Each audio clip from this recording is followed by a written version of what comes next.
আসসালামু আলাইকুম ওরহমতুল্লাহি ওবরাকাতুহু।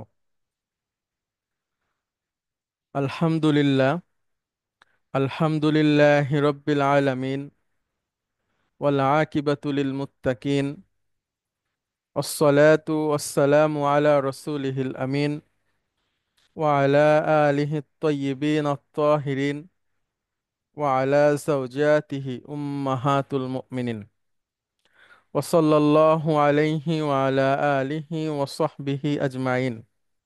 আউযু বিল্লাহি মিনাশ শাইতানির রাজীম। বিসমিল্লাহির রহমানির রহিম। রব্বি ইশরাহলি সদরি ওয়ায়াসসিরলি আমরি ওয়াহলুল উকদাতাম মিন লিসানি ইয়াফকাহু কওলি। আপনাদেরকে স্বাগত জানাচ্ছি আমাদের এই সেশনে। আমরা আলোচনা করব কোরআন ও সুন্নাহর আলোকে বনু ইসরাইল, তাদের ইতিহাস, বর্তমান এবং বাস্তবতা। আমরা এখানে মৌলিক কিছু রেফারেন্স নিয়ে আসার চেষ্টা করব, যেই রেফারেন্সের মাধ্যমে আমাদের সামনে একটা উম, চিত্র থাকবে, যেটার মধ্যে দিয়ে আমরা আমাদের জ্ঞানের অন্যান্য শাখাগুলোর সাথে এটাকে সমন্বয় করতে পারবো। কিভাবে সমন্বয় করব সেটা যদি আমি বলি, প্রথমত, যে আমরা যদি কোরআনুল কারীমকে ভাগ করি, এখানে অনেক রকম বিষয় আল্লাহ সুবহানাহু ওয়া তাআলা আলোচনা করেছেন। তার মধ্যে ঐতিহাসিক যেসব বিষয় তিনি এনেছেন, তার মধ্যে সবচেয়ে বেশি তিনি বনু ইসরাইলের কথা আলোচনা করেছেন। নবী মূসা আলাইহিস সালাতু ওয়াসসালাম তার কথা আলোচনা করেছেন। তো যে কারণে এটা খুবই গুরুত্বপূর্ণ, কারণ কোরআনুল কারীম একটা গুরুত্বপূর্ণ কিতাব, সর্বশেষ আসমানি কিতাব। আর সেই আসমানি কিতাবে সবচেয়ে বেশি ঐতিহাসিক বর্ণনা যাদেরকে কেন্দ্র করে রয়েছে, তারা হচ্ছে বনু ইসরাইল। একজন জ্ঞানী মানুষ উনি বলেন যে আল্লাহ সুবহানাহু ওয়া তাআলা কেন এতবার বানু ইসরাইলের কথা আমাদেরকে বললেন। সেটার উত্তর আবার উনি দিচ্ছেন। উনি বলছেন যে যদি কেউ দোকানে নতুন কর্মচারী রাখে পুরনোদেরকে বাদ দিয়ে, তখন সে নতুনদেরকে পুরনোদের ঘটনাগুলো বলে, যে পুরনদেরকে বাদ দিয়ে কেন আমরা নতুনদেরকে এখানে এনেছি। কারণ পুরনো যারা ছিল তারা ভালোভাবে ডিউটি করতো না, বা তারা টাকা পয়সার খেয়ানত করতো, বা অন্য অন্য দিক থেকে যেভাবে চাইতাম সেভাবে ছিল না, যে কারণে তাদেরকে বাদ দিয়ে আমরা নতুনদেরকে এনেছি। একইভাবে আল্লাহ সুবহানাহু ওয়া তাআলা আমাদেরকে অতীত জাতির ইতিহাসগুলো বর্ণনা করে বুঝাচ্ছেন যে তাদের মধ্যে ভালো গুণগুলো এরকম ছিল, তাদের মধ্যে মন্দ গুণগুলো এরকম ছিল।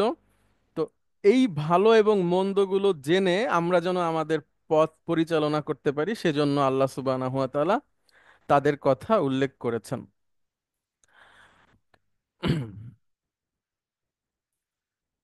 আচ্ছা, আমাকে কি শুনতে পাচ্ছেন? একজন একটু বলবেন প্লিজ।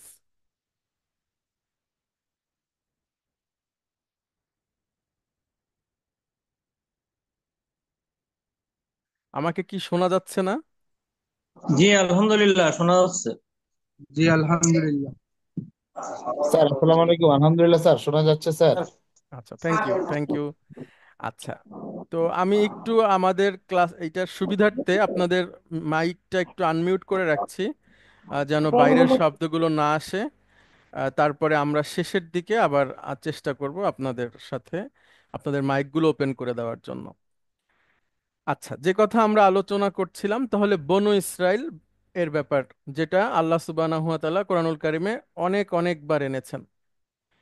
এখন আমরা আহ, একটু সামনের দিকে যাই। আমি একটু গুছিয়ে নিয়ে আসার চেষ্টা করব, বিষয়টা যেন আমাদের সামনে প্রাসঙ্গিক হয় সেভাবে আমি বিষয়টাকে গুছিয়ে নিয়ে আসার চেষ্টা করব। সর্বপ্রথম আমরা একটা হাদিস নিয়ে আসছি, যে হাদিসটা সাহাল রাদিয়াল্লাহু আনহু নামক একজন সাহাবী তিনি বর্ণনা করছেন। সহিহ বুখারীর বর্ণনা, যে বুইস্তু রাসূল সাল্লাল্লাহু আলাইহি ওয়াসাল্লাম বলছেন, বুইস্তু আনা ওয়াসসাআতা হাকাযা ওয়া ইউশিরু বিইসবাইহি ফায়ামুদ্দু বিহিমা। অর্থ, রাসূল সাল্লাল্লাহু আলাইহি ওয়াসাল্লাম বলছেন, আমি এবং কিয়ামত প্রেরিত হয়েছি একই সাথে, এই বলে তিনি তার দুই আঙ্গুল একসাথে মিশিয়ে তারপরে ইশারা করলেন। অয়ুশিরু বিইসবাআইহি, তার দুই আঙ্গুল দিয়ে, ফায়ামুদ্দু বিহিমা, সেই দুইটাকে একসাথে করে তিনি দেখালেন যে আমি এবং কিয়ামত একসাথে এভাবে এসেছে। অর্থাৎ রাসূলুল্লাহ সাল্লাল্লাহু আলাইহি ওয়াসাল্লামের আগমন, এটাই হচ্ছে কিয়ামতের সবচেয়ে বড় আলামত। আচ্ছা, কিয়ামতের আলামত বলতে আমরা যেটা বুঝি বা আমাদের মনের মধ্যে যেই চিত্রটা আসে, সেটা হচ্ছে যে সবই মনে হয় খারাপ জিনিস। কিয়ামতের আলামত অর্থাৎ কিয়ামতের যে সময়টা, সেটা অবশ্যই একটা খারাপ সময় থাকবে পৃথিবীতে, কিন্তু তার সব আলামতগুলো খারাপ না, তার মধ্যে কিছু কিছু ভালো আলামতও আছে, যেটার মধ্যে থেকেও বোঝা যায় যে এগুলো কিয়ামত খুব কাছে।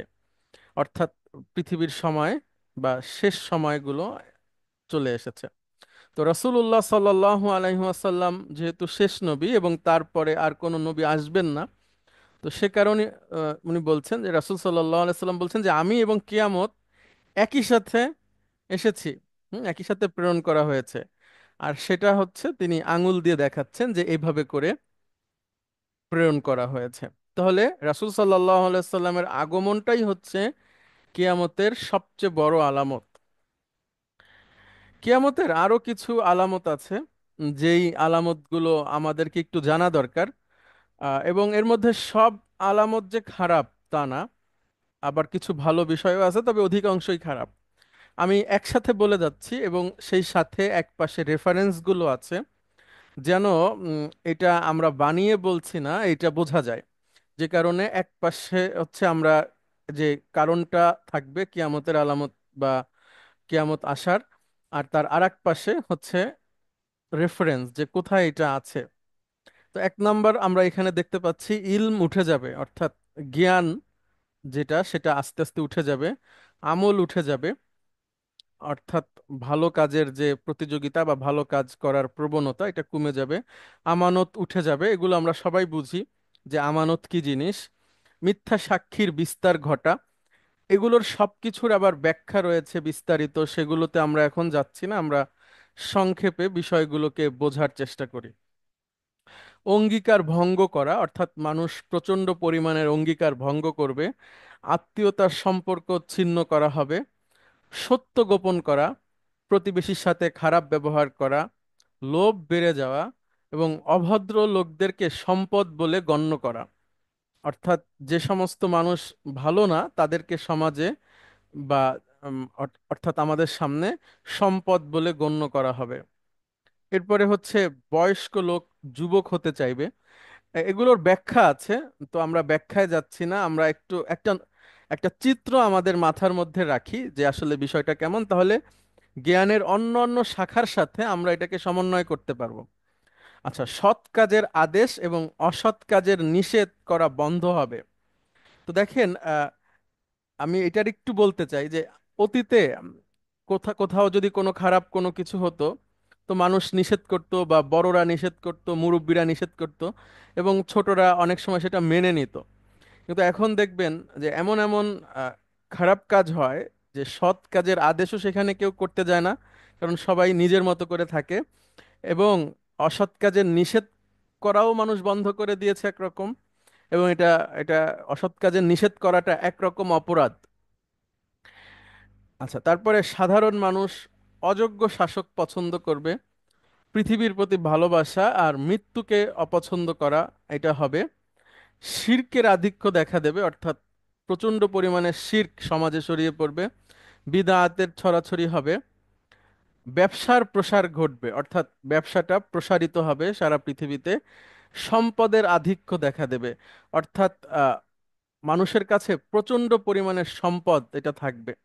ধোঁকাবাজি বৃদ্ধি পাবে, অর্থাৎ সমাজ ধোঁকাবাজিতে মানে প্রচণ্ড পরিমাণে ধোঁকাবাজি প্রসারিত হবে। গান বাজনা বৃদ্ধি পাবে। আচ্ছা, তারপরে সমাজ মদ এবং ব্যভিচারে ছয়লাভ হবে। হত্যা বৃদ্ধি পাবে। হারাম উপার্জন বৃদ্ধি পাবে। উলঙ্গ এবং বেহায়াপনা বৃদ্ধি পাবে। মিথ্যুক নবী প্রকাশ পাবে। ইহুদি এবং নাসারাদের অনুসরণ করবে মুসলিমরা, ইহুদি এবং নাসারাদের অনুসরণ করবে, দিন ব্যাপকভাবে প্রচার হবে। এটা কিয়ামতের একটা আলামত, কিন্তু এটা ভালো আলামত। অর্থাৎ প্রতিটা ঘরে ইসলামের দাওয়াত চলে যাবে এবং ব্যাপক পরিমাণে দিনের আলোচনা হবে, প্রচার হবে। বারাকা উঠে যাবে, বরকত উঠে যাবে, সময় দ্রুত অতিবাহিত হবে, সময় খুব দ্রুত চলে যাবে। ভূমিধস এবং আকৃতির পরিবর্তন, অর্থাৎ ভূমিধস হবে এবং মানুষের আকার আকৃতির পরিবর্তন হবে, অধিক পরিমাণে ভূমিকম্প হবে এবং মুমিনরা অপরিচিত হবে। মুমিনরা অপরিচিত হবে বলতে অর্থাৎ তাদের যে আইডিওলজি, তাদের যে চিন্তা, তাদের যে আমল আখলাক, এগুলোকে মানুষ উম, হচ্ছে যে পাত্তা দিবে না বা এগুলোর সাথে পরিচিত থাকবে না। এরপরে আরেকটা, যেগুলো বেশি আমাদের জন্য আলোচ্য বিষয় বা আমাদের প্রাসঙ্গিক, সেটা হচ্ছে দাজ্জালের আত্মপ্রকাশ হবে। ঈসা আলাইহিস সালাতু ওয়াস সালাম আসবেন এবং মাহদির আগমন হবে। তো ঈসা আলাইহিস সালাতু ওয়াস সালামের আগমন, মাহদির আগমন এবং দাজ্জালের আত্মপ্রকাশ, এগুলো এগুলো আমাদের সামনে আসবে কিয়ামতের আলামত হিসেবে। এখন আমাদের প্রশ্ন হতে পারে যে আহ, বানু ইসরায়েলের সাথে এই বিষয়গুলোর আসলে কি সম্পর্ক, সেটা আমরা কানেক্ট করার চেষ্টা করব। আপাতত আপনারা এটাকে একটু মাথার মধ্যে রাখেন যে কিয়ামতের যে আলামতগুলো আমরা বললাম, এরকম আলামত হাদিসের মধ্যে বর্ণনা করা আছে। যদিও এর অনেক ব্যাখ্যা বিশ্লেষণ আছে, অবশ্যই সেগুলো আলেমরা বলবেন। তবে এটা একটা সাধারণ জ্ঞানের মতো আমাদের মধ্যে যদি থাকে, তাহলে পরবর্তীতে বিস্তারিত বুঝতেও আমাদের জন্য সুবিধা হবে। তাহলে রাসূল সাল্লাল্লাহু আলাইহি ওয়াসাল্লামের আগমনই হচ্ছে কিয়ামতের সবচেয়ে বড় আলামত। আর সেই সাথে আরো অনেক আলামত আছে যেগুলোর মধ্যে দিয়ে প্রকাশ পাবে যে কিয়ামত খুব নিকটে, এবং অর্থাৎ দুনিয়ার সময়টা শেষের দিকে। আচ্ছা, এরপরে শেষের যে তিনটা লক্ষণ আমরা বললাম, দাজ্জালের আত্মপ্রকাশ, ঈসা আলাইহিস সালাতু আসসালামের আগমন এবং মাহদির আগমন, এই তিনটা বিষয় আমরা একটু সংক্ষেপে বলি। এটা সহিহ মুসলিমের একটা হাদিস, কিতাবুল ফিতান ওয়া আশরাতুস সাআ, অর্থাৎ অধ্যায়টার নাম হচ্ছে ফিতনা এবং কিয়ামতের আলামত অধ্যায়। হিশাম ইবনে আমের রাদিয়াল্লাহু আনহু বলেন, রাসূল সাল্লাল্লাহু আলাইহি ওয়াসাল্লাম বলেছেন, মা বাইনা খালকি আদামা ইলা কিয়ামিস সাআতি খালকুন আকবারু মিনাদ দাজ্জাল। আদম নিয়ে পৃথিবীর শেষ পর্যন্ত আল্লাহর সৃষ্টির মধ্যে দাজ্জালের চেয়ে বড় কোনো ফিতনা হবে না। ফিতনার সংজ্ঞা আছে, আমি যদি এক কথায় বলি, ফিতনার অনেকগুলো শাব্দিক অর্থ আছে। তার মধ্যে একটা হচ্ছে পরীক্ষা, একটা হচ্ছে বিশৃঙ্খলা, আর একটা হচ্ছে বুঝে না ওঠা। অর্থাৎ কোনটা সত্য, কোনটা মিথ্যা, কোনটা সাদা, কোনটা কালো, এটাকে মানুষ এটা বুঝতে যে বিভ্রান্ত হয়ে যাবে। তো খুব ভালো ঈমানদার না হলে সে কুফরি এবং মিথ্যার মধ্যে জড়িত হয়ে যাবে। এটা হচ্ছে ফিতনা। আর সবচেয়ে বড় ফিতনা হচ্ছে দাজ্জালের ফিতনা। অর্থাৎ আমরা যদি বলি ট্র্যাজেডি, ইংরেজিতে বলে ট্র্যাজেডি বা বিপর্যয়, মানব ইতিহাসের সবচেয়ে বড় বিপর্যয় বা ট্র্যাজেডি হবে হচ্ছে দাজ্জালের আগমনকে কেন্দ্র করে। তাহলে এটা হচ্ছে মানুষের জন্য অনেক বড় একটা ফিতনা। আচ্ছা, এরপরে আরেকটা হাদিস, এটাও মুসলিমের হাদিস। সামান রাদিয়াল্লাহু আনহু বলেন, রাসূল সাল্লাল্লাহু আলাইহি সাল্লাম বলেছেন, আকাশ থেকে নেমে ঈসা আলাইহিস সালাতু ওয়াস সালাম দাজ্জালকে খুঁজবেন এবং লুদ নামক স্থানে তাকে হত্যা করবেন। তাহলে আমরা পেলাম যে দাজ্জাল আসবে পৃথিবীতে এবং ঈসা আলাইহিস সালাতু ওয়াস সালাম তাকে হত্যা করবে। আচ্ছা, এবং আরেকটা হাদিস যেটা মাহদি সম্পর্কে, আরো অনেক হাদিস আছে, আমরা যতটুকু আমাদের জন্য প্রাসঙ্গিক সেটা আনছি যেন আপনাদের কাছে এটা থাকে জ্ঞানটা। উম্মে সালামা রাদিয়াল্লাহু আনহু বলেন, রাসূল সাল্লাল্লাহু আলাইহি ওয়াসাল্লাম বলেছেন, আল মাহদিয়ু মিন ইতরাতি, মিন ওয়ালাদি ফাতিমাতা, অর্থাৎ মাহদি আমার বংশের হবে এবং সে ফাতেমা রাদিয়াল্লাহু আনহুর সন্তানদের মধ্যে থেকে আসবে। তাহলে আমরা দেখলাম দাজ্জালের ফিতনা অনেক বড় ফিতনা। ঈসা আলাইহিস সালাতু ওয়াস সালাম আসবেন, তাকে হত্যা করবে, এবং মাহদি একজন থাকবেন যিনি রাসূল সাল্লাল্লাহু আলাইহি ওয়াসাল্লামের বংশ থেকে আসবেন। এগুলো হচ্ছে কিয়ামতের লক্ষণ এবং কিয়ামত উম্মতের আগের অবস্থার একটা মোটামুটি সংক্ষিপ্ত চিত্র। এরপরে আরেকটি হাদিস, এটাও সহি মুসলিমের হাদিস, জাবের ইবনে আব্দুল্লাহ রাদিয়াল্লাহু আনহু থেকে বর্ণিত। তিনি বলেন, অনেক বড় হাদিস, আমি শুধু অনুবাদটা বলি, যে আমার উম্মতের মধ্যে একটি দল কিয়ামত পর্যন্ত সত্যের উপর যুদ্ধ করতে থাকবে। হুম? এই এই যুদ্ধ মানে কিন্তু পত্রিকায় লেখা না। এখানে যেটা আছে, ইউকাতিলুনা আলাল হক, কাতালা ইউকাতিলু মানে হচ্ছে যুদ্ধ করা, যেটা হচ্ছে আমরা বলি হত্যা মারামারির যে যুদ্ধ। আহ, তারা মানে অনেকে বলেন যে আমরা লিখে যুদ্ধ করছি বা বুদ্ধির যুদ্ধ, এটা সেরকম না, এটা সরাসরি যুদ্ধ বলতে আমরা যা বুঝি সেটাই। অতঃপর ঈসা আলাইহিস সালাতু ওয়াসসালাম আকাশ থেকে অবতরণ করবেন, মুসলিমদের আমির বলবেন, আপনি আমাদের নামাজ পড়ান। তিনি অস্বীকার করবেন এবং তিনি এই উম্মতের পেছনে নামাজ আদায় করবেন এবং বলবেন, আল্লাহ এই উম্মতকে সম্মানিত করেছেন। ঈসা আলাইহিস সালাতু ওয়াসসালাম যখন আসবেন তখনকার একটা হাদিস। আচ্ছা, আরেকটি হাদিস, এটাও সহি মুসলিমের, আনাস ইবনে মালিক রাদিয়াল্লাহু আনহু বলেন যে রাসূল সাল্লাল্লাহু আলাইহি ওয়াসাল্লাম বলেছেন, ইয়াতবাউদ দাজ্জালা মিন ইয়াহুদি আসবাহান।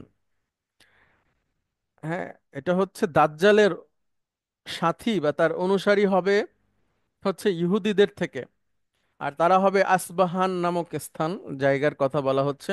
সাবউনা আলফান, 70,000, আলাইহিমুত তয়ালিসাতু, আর তাদের থাকবে হচ্ছে তয়ালিসা। তাহলে এখান থেকে আমরা একটা হাদিস পেলাম যেখানে রাসূল সাল্লাল্লাহু আলাইহি সাল্লাম বলছেন যে দাজ্জালের সাথী হবে হচ্ছে ইহুদিরা, যারা আসফাহান থেকে আসবেন, এবং তারা 70,000 আহ, ইহুদি থাকবে, তাদের সাথে থাকবে তয়ালিসা। আচ্ছা, তয়ালিসাটা আসলে কি, এটা আমাদের জানা দরকার যে তয়ালিসা কি। তয়ালিসা হচ্ছে এই ধরনের একটা ড্রেস, আপনারা দেখতে পাচ্ছেন যে মানে মাথায় পরার একটা রুমাল এক ধরনের, হুম, যেটা ইহুদিদের মধ্যে খুব প্রচলন আছে এটা পরার। তাদের রাবাই বা তাদের যে ধর্মীয় গুরু তারা এটা পরে, সাধারণ মানুষেরাও পরে। এই যে এই ধরনের একটা ড্রেস, যে এটা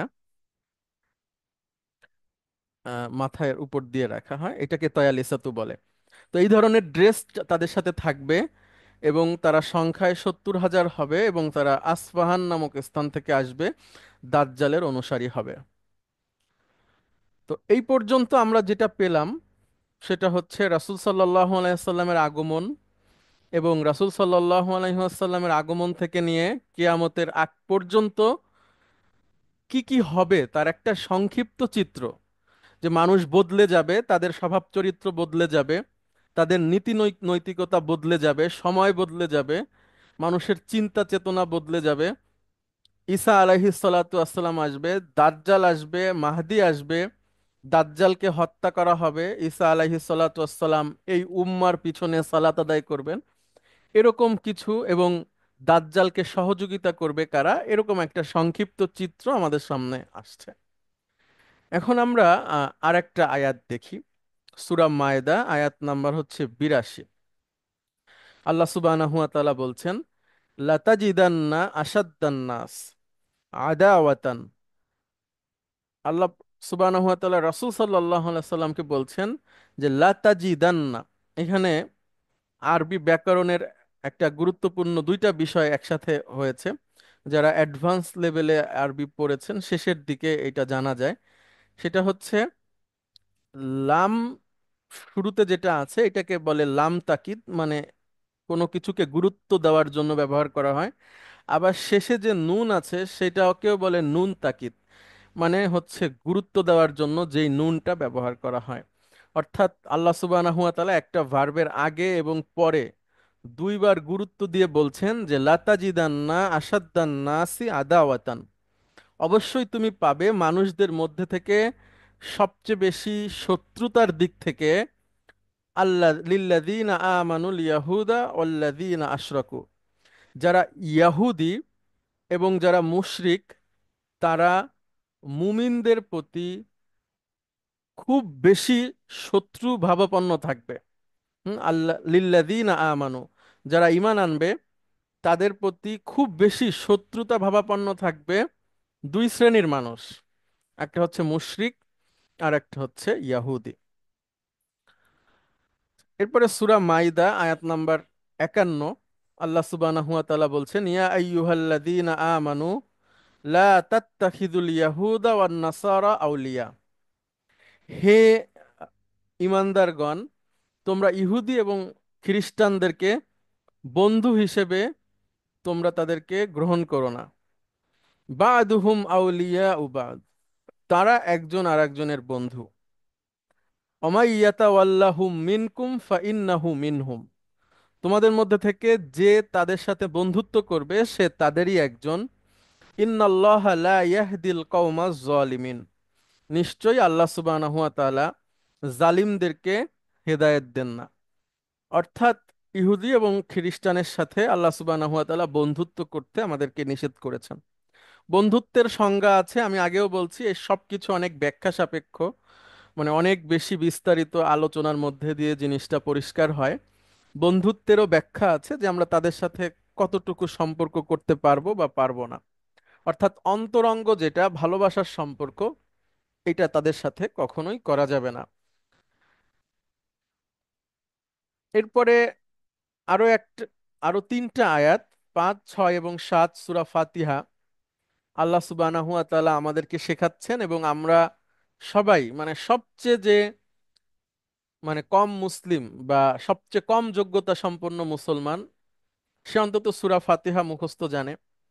এবং একটা জিনিস আপনারা লক্ষ্য করবেন যে এমন কোনো সালাত নাই যেই সালাতে সূরা ফাতিহা পড়তে হয় না। এবং একজন মুমিন প্রতিদিন অন্তত, যদি ফরজ নামাজগুলোর কথা আমরা বলি, 17 রাকাত, অর্থাৎ প্রতিদিন 17 বার তাকে সূরা ফাতিহা পড়তে হয়। সে কি বলে এর মধ্যে? সে আল্লাহর কাছে দোয়া করে, ইহদিনাস সিরাতাল মুস্তাকিম, হে আল্লাহ আপনি আমাদেরকে সরল সঠিক পথ দেখান। আচ্ছা, একটু আমাকে সময় দিবেন।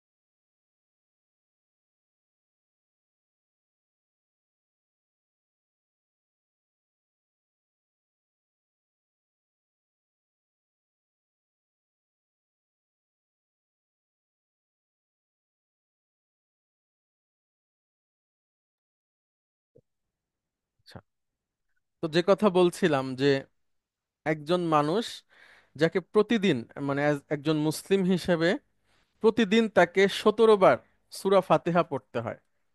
হ্যাঁ, অর্থাৎ এটা তাকে পড়তেই হবে। তো 17 বার একজন মানুষ যখন আল্লাহ সুবহানাহু ওয়া তাআলার কাছে একটা দোয়া করে, নিঃসন্দেহে সেই দোয়াটা খুবই গুরুত্বপূর্ণ। সেটা কি দেখেন, আমরা বলি যে ইহদিনাস সিরাতাল মুস্তাকিম, হে আল্লাহ আপনি আমাদেরকে সরল সঠিক পথ দেখান। হ্যাঁ, অর্থাৎ হেদায়েতের উপর রাখেন। সেটা কেমন পথটা? সিরাতাল্লাযীনা আনআমতা আলাইহিম, যাদেরকে আপনি নিয়ামত দিয়েছেন তাদের পথে আপনি আমাদেরকে রাখেন। গায়রিল মাগদুবি আলাইহিম ওয়ালাদ-দাল্লিন, এবং যারা গজবপ্রাপ্ত এবং পথভ্রষ্ট তাদের পথে নয়। অর্থাৎ প্রতিদিন একজন মুসলিম 17 বার আল্লাহর কাছে বলে যে আমাদেরকে গজবপ্রাপ্ত এবং পথভ্রষ্টদের পথে আপনি নিয়েন না। গজবপ্রাপ্ত বলতে সব তাফসীরকারক একমত যে এটা হচ্ছে ইয়াহুদি, এবং দল্লিন যেটা পথভ্রষ্ট এটা হচ্ছে খ্রিস্টান। অর্থাৎ প্রতিদিন একজন মুসলিম 17 বার বলেন যে আমাদেরকে ইহুদি এবং খ্রিস্টানের পথে আপনি নিবেন না। তাহলে বিষয়টা অনেক অনেক গুরুত্বপূর্ণ। তাহলে এই পর্যায়ে আমরা আরো দেখলাম, একটা হচ্ছে আমাদের সামনে দুইটা ফ্রেম আসলো। একটা আমরা দেখলাম যে রাসূল সাল্লাল্লাহু আলাইহি ওয়াসাল্লামের আগমন থেকে নিয়ে শুরু করে পৃথিবীর শেষ পর্যন্ত আহ, মানুষের মধ্যে পরিবর্তন এবং পৃথিবীর শেষের কিছু সাইন এবং পৃথিবীতে আমরা যখন থাকব তখন আমাদের পথে কিছু নির্দেশনা, যে আমরা আসলে সামাজিকভাবে বা বন্ধুত্বের দিক থেকে বা আমরা যদি বলি রাজনৈতিক দিক থেকে আমাদের চিন্তা ভাবনা বা দর্শনটা কেমন, সেটা হচ্ছে আমরা ইহুদি খ্রিস্টানের সাথে বন্ধুত্ব করব না, তারা আমাদের সাথে শত্রুভাবাপন্ন থাকবে সবসময়, এবং নামাজের মধ্যে প্রতিনিয়ত আমরা আল্লাহর কাছে তাদের পথে যেন আমরা চলে না যাই, এটা আমাদেরকে আল্লাহ সুবহানাহু ওয়া তাআলা শিখাচ্ছেন। এখন আমরা একটু আসি যে এখানে সতর্কতা খুব প্রয়োজন। সতর্কতা বলতে কোন বিষয়ের উপরে? এই যে বানু ইসরাইল বা ইহুদি খ্রিস্টান তাদের ব্যাপারে আমাদের সতর্কতাটা খুব প্রয়োজন। কেন, সেটা আমরা সংক্ষেপে একটু আলোচনা করি। এটা তিরমিজির একটা হাদিস, আবু আবুল ইমান অর্থাৎ ইমান অধ্যায়ের হাদিস। রাসূল সাল্লাল্লাহু আলাইহি ওয়াসাল্লাম বলছেন, আব্দুল্লাহ ইবনে আমর রাদিয়াল্লাহু আনহু থেকে বর্ণিত, লায়াতিয়ান্না আলান নাস লায়াতিয়ান্না আলা উম্মতি মা আতা আলা বানি ইসরাইল, যে আমার উম্মতের মধ্যে এমন একটা সময় আসবে যেটা বানি ইসরাইলের সাথে এসেছিল, বানি ইসরাইলের উপরে। হ্যাঁ, বানি ইসরাইল কি এটা আমরা ব্যাখ্যা করব আরেকটু সামনে যেই। তারপর আমরা একটু বুঝের এক কথায় যদি বলি, এটা ইয়াহুদিদের কথা বলা হচ্ছে। তাহলে বানি ইসরাইলের উপরে এমন সময় এসেছিল যেটা আমার উম্মতের মধ্যেও আসবে।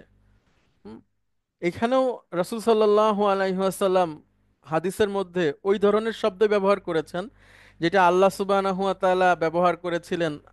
সূরা মায়েদার একটা আয়াত আমরা বলছিলাম যে শুরুতে লাম তাকিদ, শেষেও হচ্ছে নুন তাকিদ, অর্থাৎ জিনিসটা খুবই গুরুত্বপূর্ণ এবং খুব জোর দিয়ে বলা।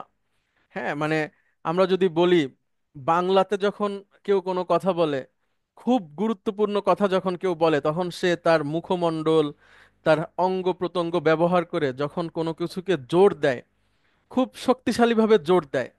যে যদি আমরা কাউকে সাবধান করি, নিঃসন্দেহে আমরা তখন কাউকে গানের সুরে সাবধান করি না।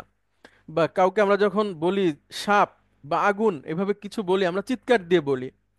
তো লাম তাকিদ নুন তাকিদ হচ্ছে এই ধরনের গুরুত্ব দেওয়া, যে সাবধান, আমার উম্মতের মধ্যে এরকম একটা সময় আসবে যেটা বনী ইসরায়েলের উপর এসেছিল। এবারে রাসূল সাল্লাল্লাহু আলাইহি সাল্লাম বলছেন, হাযওয়ান না আলি বিন নাল, একটা জুতা যেমন আর একটা জুতার সমান হয়, আমার উম্মতের মধ্যেও এরকম অবস্থা তৈরি হবে যে বানি ইসরায়েলের যেই যেই বৈশিষ্ট্য ছিল, আমার উম্মত ওই ওই বৈশিষ্ট্যের অধিকারী হয়ে যাবে। অর্থাৎ রাসূল সাল্লাল্লাহু আলাইহি সাল্লাম এটা কেন বলছেন? যেন আমরা সতর্ক হতে পারি। হ্যাঁ, যেন তার উম্মত বানি ইসরায়েলের আসবে তো অবশ্যই, কিন্তু যদি জেনে রাখি তাহলে আমরা যেন এর মধ্যে অন্তর্ভুক্ত না হয়ে যাই।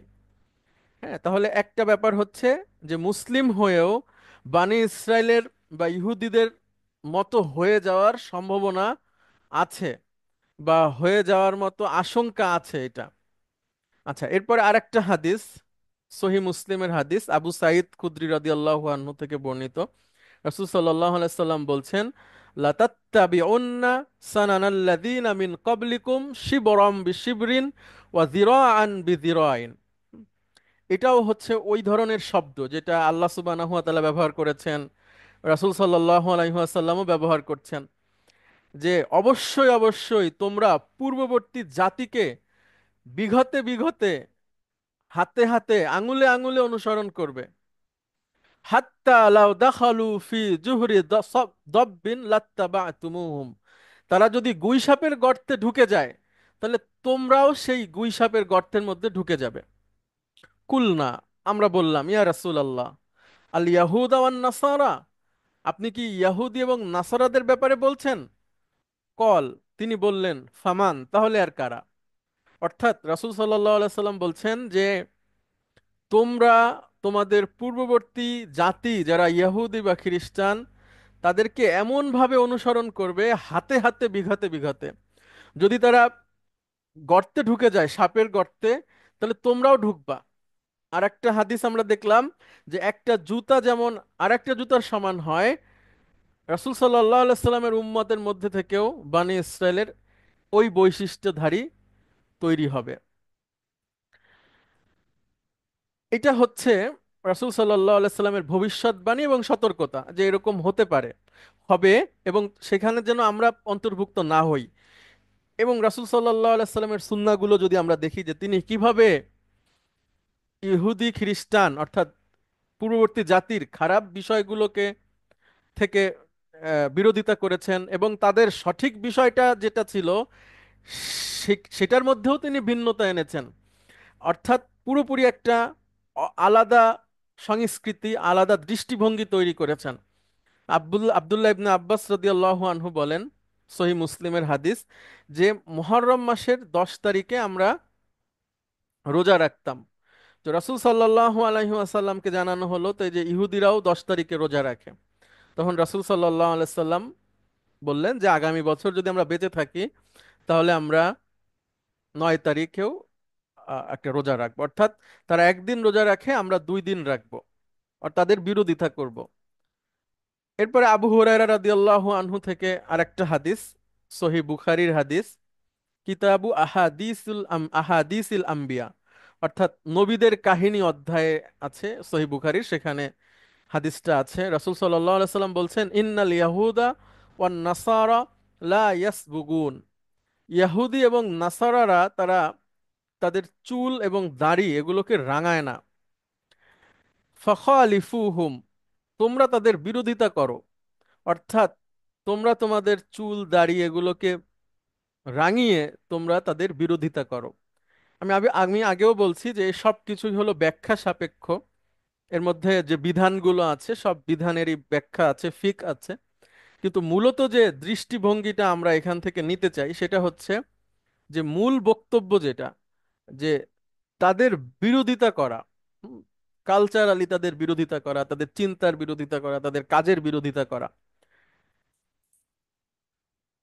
এরপরে আরো একটি হাদিস, উম্মে সালামা রাদিয়াল্লাহু আনহু বলেন, রাসূল সাল্লাল্লাহু আলাইহি সাল্লাম বলেছেন, ফাআনা উহিব্বু আন উখালিফাহুম, আমি ইহুদি খ্রিস্টানদের বিরোধিতা করতে ভালোবাসি।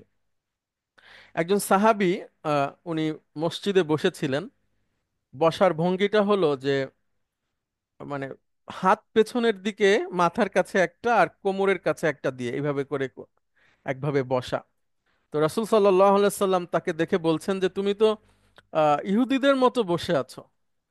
অর্থাৎ একজন সাহাবী যার বসাটা তো আসলে কোনো খুব ইবাদতের মধ্যের ব্যাপার না, স্বাভাবিক ব্যাপার, কিন্তু রাসূল সাল্লাল্লাহু আলাইহি ওয়াসাল্লাম তাকে বসতেও ওইভাবে করে নিষেধ করেছেন। অর্থাৎ বিষয়টাকে এমন ভাবে তিনি নিয়ে আসছেন সাহাবাদের মধ্যে যে কেউ যেন কোনোভাবেই ইহুদি খ্রিস্টানের সাথে কোনোভাবে কোনো সিমিলারিটি, সাদৃশ্যতা, ভালোবাসার সম্পর্ক, কালচারাল মিল কোনো কিছুই যেন না রাখে।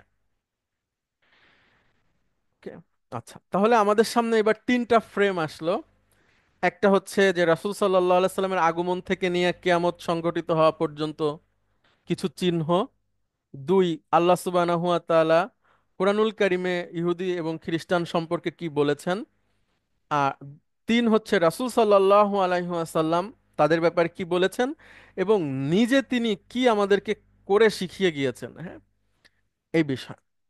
এখন আমরা আসি যে বানি ইসরাইল বা ইহুদি যেটা, এর বর্তমান অবস্থা, এটা সম্পর্কে আমরা একটু জানি সংক্ষিপ্তভাবে।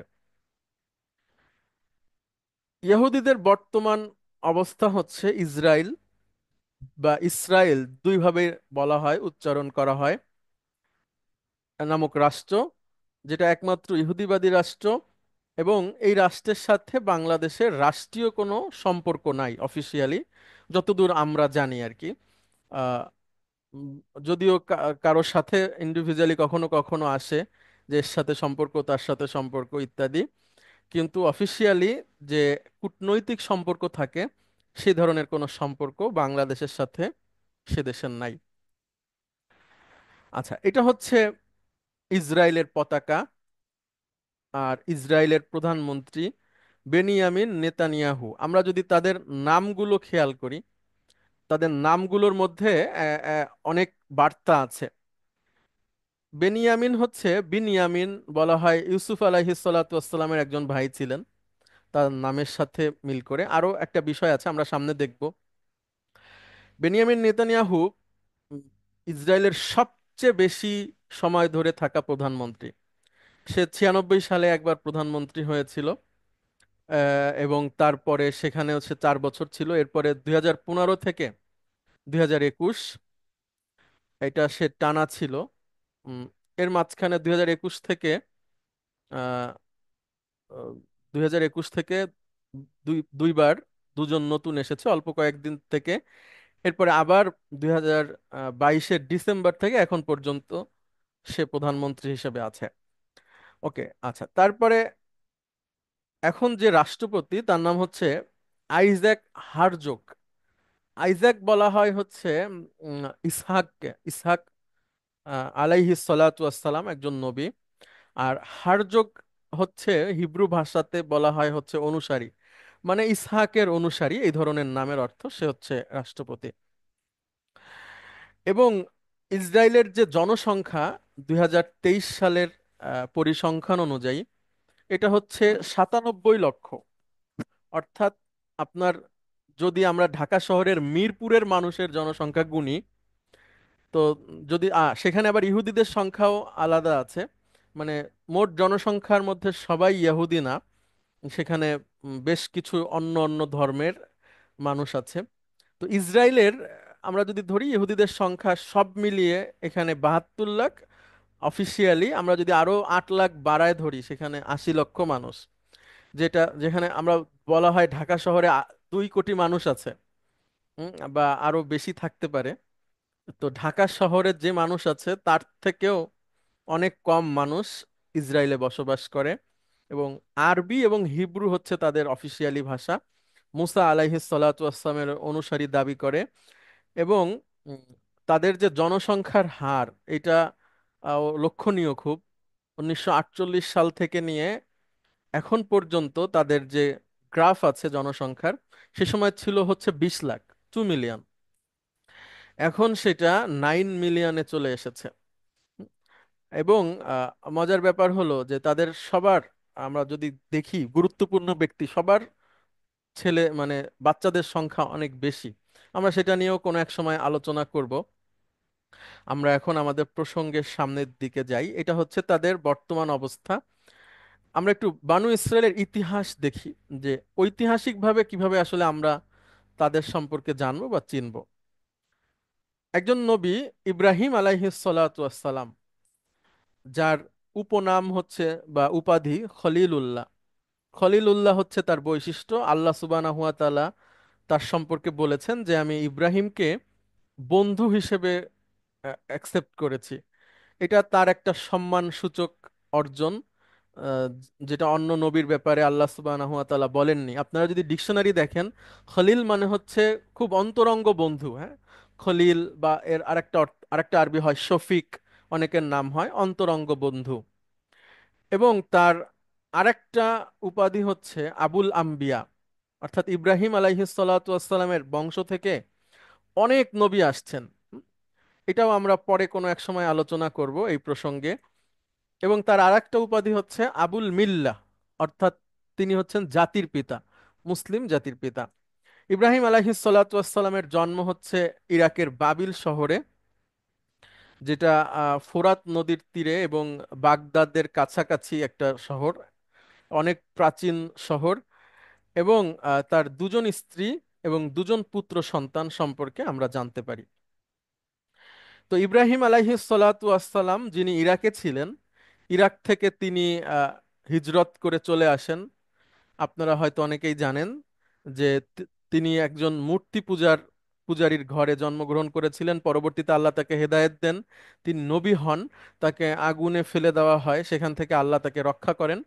এবং তিনি হিজরত করে ইরাক থেকে তিনি শামে চলে আসেন।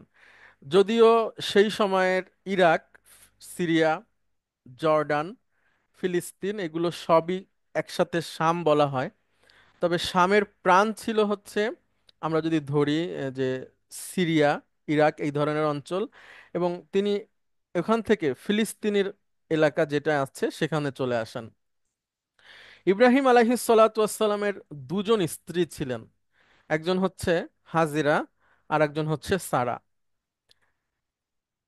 যিনি হাজেরা তার সন্তান হচ্ছে ইসমাইল আলাইহিস সালাতু ওয়াসসালাম, যাকে ইব্রাহিম আলাইহিস সালাতু ওয়াসসালাম মক্কাতে রেখে আসেন। আপনারা সবাই জানেন যে এটা, এবং কোরআনুল কারিমেও এই ঘটনা আছে যে তাদেরকে একটা জনমানবহীন এবং কোনো রকম আহ কোনো বেঁচে থাকার উপকরণ ছাড়া এরকম একটা জায়গাতে তাদেরকে রেখে আসা হয় আল্লাহ সুবহানাহু ওয়া তাআলার আদেশে। এবং সেইখান থেকেই ইসমাইল আলাইহিস সালাতু ওয়াসসালাম থেকেই এই মক্কার এই অঞ্চল হচ্ছে যে আস্তে আস্তে মানুষজন বৃদ্ধি পায়। অন্য ইয়েমেন থেকেও কিছু মানুষ এসে এখানে বসবাস শুরু করে, এবং পরবর্তীতে এখান থেকেই মুহাম্মদুর রসুল্লাহ সাল্লাল্লাহু আলাইহি ওয়াসাল্লামের আবির্ভাব ঘটে ইসমাইল আলাইহিস সালাতু ওয়াসসালামের বংশ থেকে। আর যিনি সারা, তার পুত্র হচ্ছে ইসহাক আলাইহিস সালাতু ওয়াসসালাম, তিনিও একজন নবী। তিনি ছিলেন হচ্ছে ফিলিস্তিনে। অর্থাৎ ইব্রাহিম আলাইহিস সালাতু ওয়াসসালামের যে দুটো পরিবার, তার একটি পরিবারকে তিনি মক্কাতে রাখেন, আরেকটি পরিবারকে তিনি ফিলিস্তিনিতে রাখেন। এবং পরবর্তীতে ইসমাইল আলাইহিস সালাতু ওয়াসসালাম এবং ইব্রাহিম আলাইহিস সালাতু ওয়াসসালাম মিলে কাবা ঘর পুনর্নির্মাণ করেন, এবং ইসহাক আলাইহিস সালাতু ওয়াসসালাম এই অঞ্চলটাতেই থেকে যান। এই যে বংশটা, অর্থাৎ সারা এবং ইসহাক আলাইহিস সালাতু ওয়াসসালাম, এখান থেকে মূলত বনু ইসরাইল আসে। সেখানে আমরা আলোচনা করব যে ইব্রাহিম আলাইহিস সালাতু ওয়াসসালাম থেকে ইসহাক আলাইহিস সালাতু ওয়াসসালাম, আর ইসহাক আলাইহিস সালামের একজন সন্তান যাকে ইসরাইল বলা হয় হিব্রু ভাষায়। কোরআনুল কারিমে তার নাম এসেছে ইয়াকুব আলাইহিস সালাতু ওয়াসসালাম। ইসরাইল হিব্রুতে, যার অর্থ হচ্ছে আব্দুল্লাহ আরবি করলে, অর্থাৎ আল্লাহর বান্দা।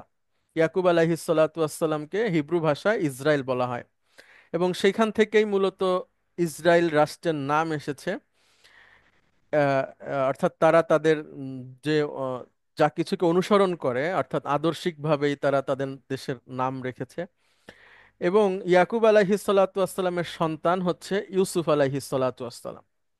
তাহলে আমরা দেখছি নবী ইব্রাহিম, তার সন্তান ইসহাক, তার সন্তান ইয়াকুব, এবং তার সন্তান হচ্ছে ইউসুফ। আমরা জানি যে ইউসুফ আলাইহিস সালাতু ওয়াসসালাম, তার অনেকজন ভাই ছিলেন, এবং তিনি তাদের ভাইদের ষড়যন্ত্রের মাধ্যমে তাকে কূপে ফেলে দেওয়া হয়, আপনারা সবাই জানেন। তো এই ঘটনাগুলো আসলে আমাদের জন্য প্রাসঙ্গিক না, আমরা সংক্ষেপে বলে যাই। তাকে কূপে ফেলে দেওয়া হয়, সেখান থেকে তাকে মিশরে বিক্রি করে দেওয়া হয়। মিশরের একদল লোক তাকে সেখান থেকে নিয়ে আসে কূপে ফেলা থেকে, এনে তাকে বিক্রি করে দেওয়া হয়, এবং তিনি মিশরের যে শাসক তার বাড়িতেই বড় হন, এবং তিনি সেখানে জেলে যান। এখানে অনেক গল্প আছে, পরে কোনো একটা সময় আমরা আলোচনা করতে পারবো। এবং সেখান থেকে তিনি মিশরের অর্থমন্ত্রী হন, এবং এক সময় তিনি মিশরের শাসক হন। এবং তিনি যখন মিশরের শাসক হন, তখন তার ভাইয়েরদের সাথে তার আবার যোগাযোগ হয়, এবং তার বাবা ইয়াকুব আলাইহিস সালাতু ওয়াসসালাম সহ তার ভাইয়েরা সবাই ফিলিস্তিন থেকে মিশরে চলে আসে হিজরত করে, এবং তারা সেখানেই বসবাস করতে থাকে। তাহলে আমরা দেখলাম যে ইব্রাহিম আলাইহিস সালাতু ওয়াসসালামের বংশ থেকে আসা ইসহাক আলাইহিস সালাতু ওয়াসসালাম, তার সন্তান ইয়াকুব, তার সন্তান ইউসুফ আলাইহিমুস সালাতু ওয়াসসালাম, তারা ফিলিস্তিন থেকে একসময় মিশরে চলে আসে, এবং তারা মিশর শাসনও করে। সময়ের আবর্তনে মিশরে তাদের শাসন শেষ হয়, এবং যাদেরকে আমরা ফেরাউন বলি তাদের বংশ ছিল, সেই বংশের লোকেরা তাদের উপর বিজয়ী হয়। এখানে অনেক ঐতিহাসিক বর্ণনা আছে, এবং সেখানে শত্রুতার কারণগুলো বর্ণনা করা হয় যে ফেরাউনের যারা বংশধর ছিল তারা ছিল হচ্ছে মিশরের স্থানীয়। আর ইউসুফ আলাইহিস সালাতু ওয়াসসালাম এবং তার পরবর্তীতে যে সমস্ত মানুষ মিশর শাসন করে বনি ইসরায়েলের, তারা ছিল হচ্ছে ফিলিস্তিন থেকে আসা বা অন্য কোথাও থেকে আসা। তো স্থানীয় মানুষদের যখন অন্য কেউ শাসন করে, তো সেখান থেকেই মূলত তাদের একটা রাজনৈতিক ক্ষোভের তৈরি হয়, এবং তারা একসময় মিশরের শাসক হয়ে যায় ফেরাউনরা। এবং সেই ফেরাউনের ওইখানে মুসা আলাইহিস সালাতু ওয়াসসালাম আসেন, আপনারা সবাই জানেন। যে মুসা আলাইহিসসালাতু আসসালামের অনেক ঘটনা এখানে আছে। তিনি সেখানে আসেন নবী হিসেবে, এবং তিনি বানি ইসরায়েলের মধ্যে তিনি দাওয়াতের কাজ করেন, বানি ইসরায়েলকে সংগঠিত করেন। এবং তার ভাই হারুন আলাইহিসসালাতু আসসালাম তিনিও একজন নবী ছিলেন। তারা বনি ইসরায়েলকে নিয়ে নদী পার হয়ে, সমুদ্র পার হয়ে আবার সিনাই উপত্যকায় চলে আসে। আহ, এবং আল্লাহ সুবহানাহু ওয়া তাআলা সেখানে ফেরাউনকে ডুবিয়ে মারে, এই ঘটনা আপনারা জানেন। যখন তারা আহ, ওইখানে চলে আসে সমুদ্র পার হয়ে, তো সেখানে তাদেরকে আদেশ দেওয়া হয় যে তারা যেন আবার ফিলিস্তিন দখল করে, কিন্তু তারা সেটা করে না। পরবর্তীতে ইউশা বিন নুন নামক একজন নবী, তার নেতৃত্বে আবার ফিলিস্তিন দখল হয়। এবং আহ, এরই ধারাবাহিকতায় এখান থেকে তালুত নামক একজন শাসক আসে, যে বনি ইসরায়েলের মধ্যে একজন ক্ষমতাধর ব্যক্তি ছিল। সেখান থেকে তালুতের এই যুদ্ধের সৈন্যের মধ্যে দাউদ আলাইহিস সালাতু ওয়াসসালাম, তিনি তখনও নবী হননি, তিনি ছিলেন তার সৈন্যের মধ্যে। দাউদ আলাইহিস সালাতু ওয়াসসালাম জালুত নামক একজন বাদশাকে, একজন রাজাকে হত্যা করে, এবং আবারও বনি ইসরাইল ফিলিস্তিন তথা যে মসজিদুল আকসা, যে এলাকা, এটার দখল নেয়। অর্থাৎ এখানে অনেক অনেক ইতিহাস রয়েছে, ভিন্ন ভিন্ন নবীর অনেক অনেক আলোচনা রয়েছে, অনেক অনেক শিক্ষণীয় বিষয় এবং বিধিবিধানের কথা উল্লেখ আছে, ইতিহাস বর্ণনা করা আছে। আমি শুধু বনি ইসরায়েলের ইতিহাসটা নিয়ে আসতে চাচ্ছি, যে তাদের শুরু থেকে শেষ পর্যন্ত। দাউদ আলাইহিস সালাতু ওয়াসসালাম তিনিও পরবর্তীতে শাসক হন, খুবই ক্ষমতাধর শাসক হন, এবং তিনি আহ, আহ, তিনি তিনি নবী ছিলেন। তার সন্তান সুলাইমান আলাইহিস সালাতু ওয়াসসালাম, তিনিও নবী ছিলেন। এবং সুলাইমান আলাইহিস সালাতু ওয়াসসালামের সময়ে যেটা ফিলিস্তিন বা মসজিদুল আকসা, এই এই জায়গাটা আহ, আরো বেশি কি বলা হয়, যে আরো বেশি আকর্ষণীয় হয়, নতুন করে তৈরি করা হয়। এবং আরো একটা বিষয় এখানে আছে, যে মসজিদে আকসা হচ্ছে পৃথিবীতে দ্বিতীয় মসজিদ, বা দ্বিতীয় আমরা যদি বলি আল্লাহর ইবাদত করার জায়গা। এবং যখন কাবা ঘর তৈরি হয়েছে, আল্লাহ সুবহানাহু ওয়া তাআলা কুরআনুল কারিমে বলছেন যে কাবা হচ্ছে পৃথিবীর সর্বপ্রথম ঘর। এবং এর 40 বছর পরে মসজিদুল আকসা, যে জায়গাটা, এখানে আল্লাহ সুবহানাহু ওয়া তাআলার ইবাদতের ঘর মসজিদ তৈরি হয়। এবং বিভিন্ন সময়ে সেটা নতুন করে তৈরি হয়, কেউ হামলা করে ভেঙে চুরে ফেলে, এরকম অনেক ইতিহাস আছে। তো তার মধ্যেই বনি ইসরায়েলের অংশগ্রহণ আছে। এবং দাউদ আলাইহিস সালাতু ওয়াসসালাম, তিনি, তার সন্তান সুলাইমান আলাইহিস সালাতু ওয়াসসালাম সবাই এখানে রাজত্ব করেন। এবং তাদের রাজত্ব ছিল খুবই খুবই মর্যাদাপূর্ণ রাজত্ব, এবং এখানে অনেক ইতিহাস আছে। তো সুলাইমান আলাইহিস সালাতু ওয়াসসালামের পরবর্তীতে যখন এখানে অনেক যুদ্ধ বিগ্রহ এবং অনেক রকম ট্র্যাজেডি বনি ইসরায়েলের পরে আসে, তখন বনি ইসরায়েলের মধ্যে থেকে যারা জ্ঞানী মানুষ ছিল এবং নেতৃস্থানীয় মানুষ ছিল, তারা নিজেরা আলোচনা করে যে আমরা তো সারা জীবন ইব্রাহিম আলাইহিসসালাতু আসসালামের বংশধরের যে সমস্ত নবী এসেছেন এই দিকটাতে, আমরা তাদের এই জায়গাগুলোতে ছিলাম।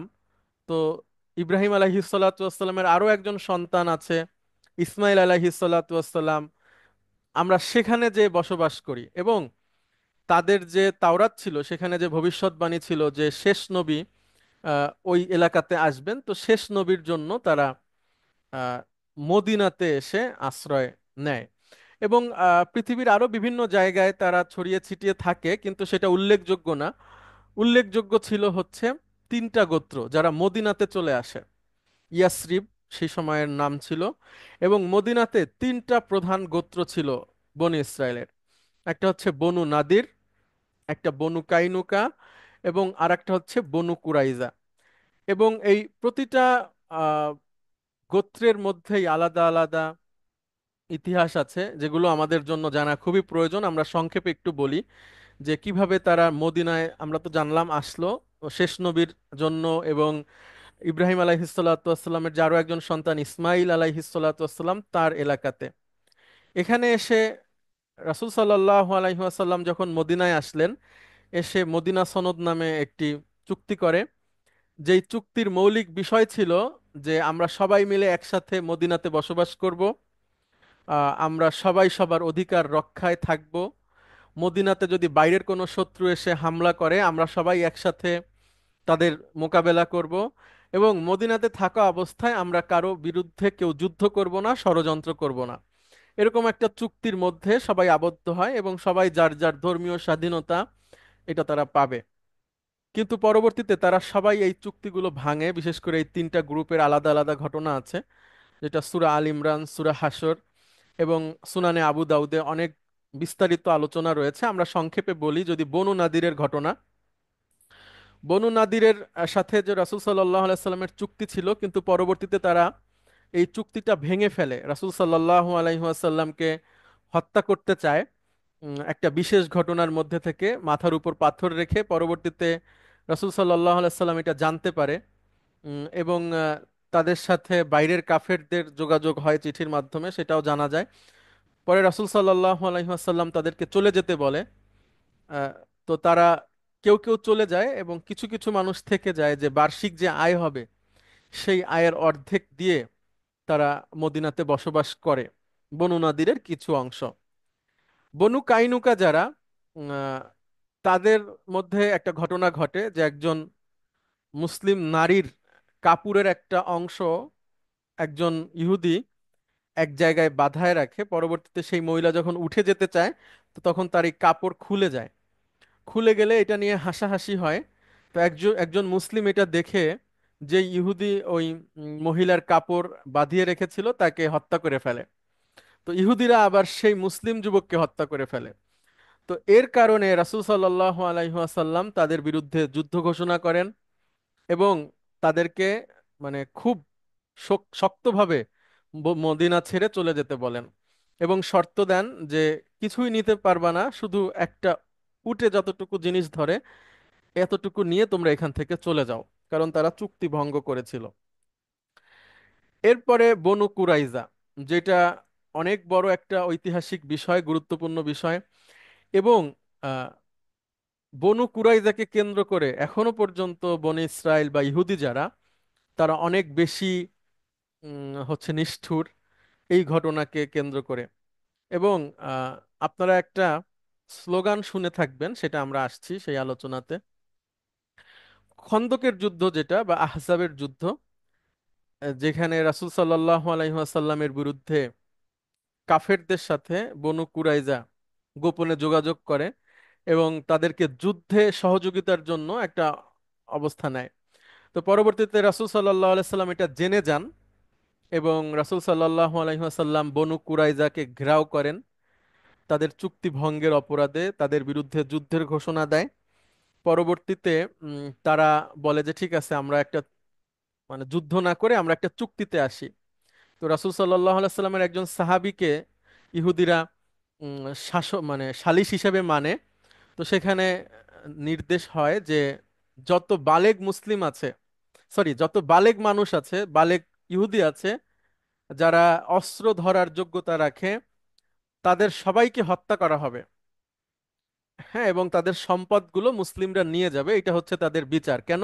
কারণ তারা চুক্তি ভঙ্গ করেছে, রাষ্ট্রের যে গুরুত্বপূর্ণ চুক্তি এবং নিরাপত্তা সেটাকে ভঙ্গ করে রাষ্ট্রের বাইরের শত্রুদের সাথে তারা সম্পর্ক স্থাপন করেছে এবং যুদ্ধের জন্য তারা সহযোগিতা করেছিল। তো এবং এই এই যে সিদ্ধান্তটা হয়, এটা তাওরাতেও ছিল।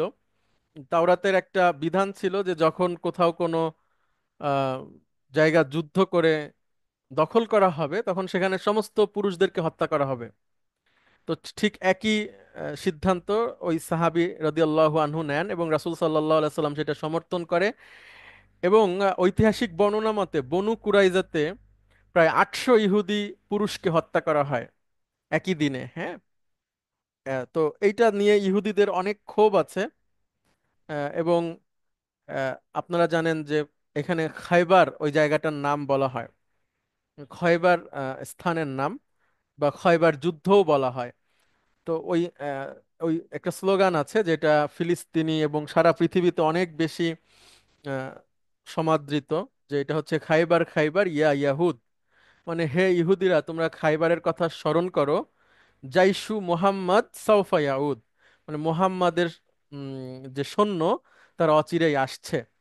অর্থাৎ খাইবারে তাদের যে কঠিন শাস্তি হয়েছিল, যে রাষ্ট্রের নিরাপত্তা ভঙ্গ, চুক্তি ভঙ্গের ক্ষেত্রে, সেটা নিয়ে তাদেরকে স্মরণ করানোর জন্য এটা দেওয়া হয়।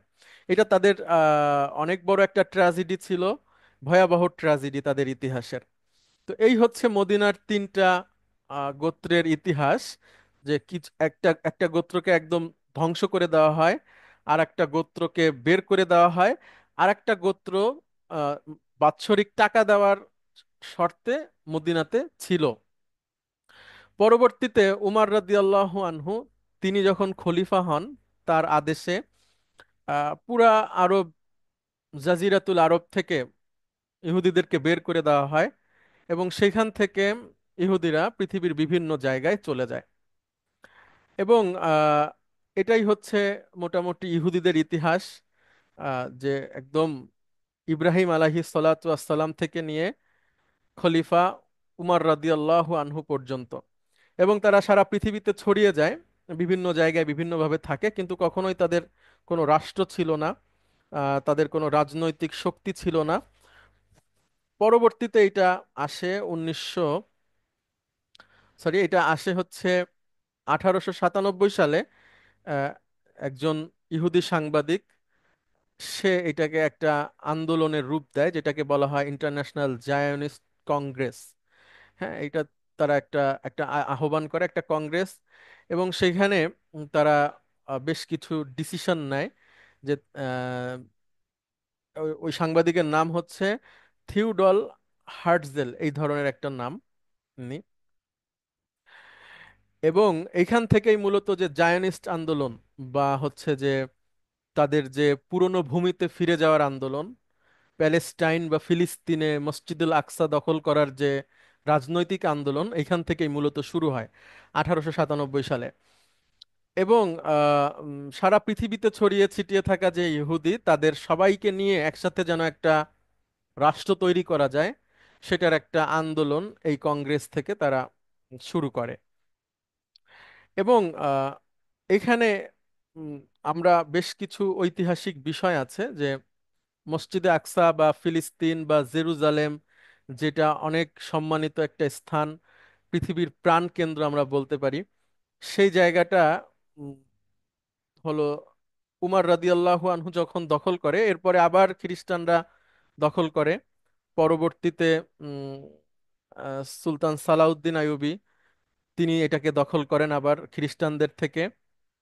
এভাবে করে বেশ কয়েকবার হাত বদল হয় মুসলিমদের কাছ থেকে। সর্বশেষ এটা ওসমানী সাম্রাজ্যের কাছে ছিল, তুরস্কের যারা শাসক ছিল তাদের অধীনে। কিন্তু প্রথম বিশ্বযুদ্ধে যখন তুরস্ক হেরে যায় এবং ব্রিটেন জিতে যায়, তারা তখন এই ফিলিস্তিনের দখল নেয়, এবং প্রায় 30 বছর তারা এটাকে আটকে রাখে।